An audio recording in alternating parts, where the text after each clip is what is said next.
নোয়াখালী বিভাগ বাস্তবায়ন ও কুমিল্লার সাইবার হামলার প্রতিবাদে মশাল মিছিল অনুষ্ঠিত। নোয়াখালী বিভাগ বাস্তবায়ন ও কুমিল্লার সাইবার হামলার প্রতিবাদে শুক্রবার সন্ধ্যায় নোয়াখালী জেলা প্রশাসক কার্যালয়ের সামনে মানববন্ধন ও মশাল মিছিল করেছে নোয়াখালী বিভাগ বাস্তবায়ন সংগ্রাম পরিষদ। মিছিলটি জেলা শহর মাইজদির প্রধান প্রধান সড়ক প্রদক্ষিণ করেন। উক্ত কর্মসূচির আয়োজন করেন নোয়াখালী বিভাগ বাস্তবায়ন সংগ্রাম পরিষদ এবং নোয়াখালী কন্টেন্ট ক্রিয়েটর অ্যাসোসিয়েশন।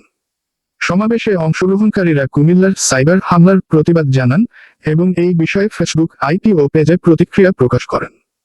সমাবেশে বক্তব্য রাখেন নোয়াখালী বিভাগ বাস্তবায়ন সংগ্রাম পরিষদের সভাপতি সাংবাদিক সাইফুর রহমান রাসেল, নোয়াখালী কন্টেন্ট ক্রিয়েটর অ্যাসোসিয়েশনের সাধারণ সম্পাদক ফরহাদুল ইসলাম পাবেল, সুদি সেলিম, নোয়াখালী বিভাগ বাস্তবায়ন আন্দোলনের নেতা আবির তুহিন, রাহাত ও মেহেদি হাসান।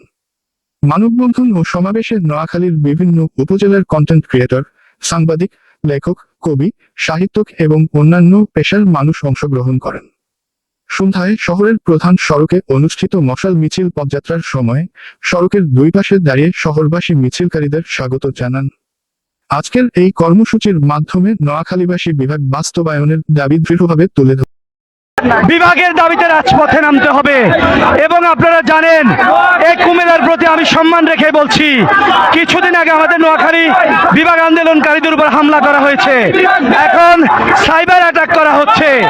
আমরা এর তীব্র নিন্দা এবং প্রতিবাদ জানাচ্ছি।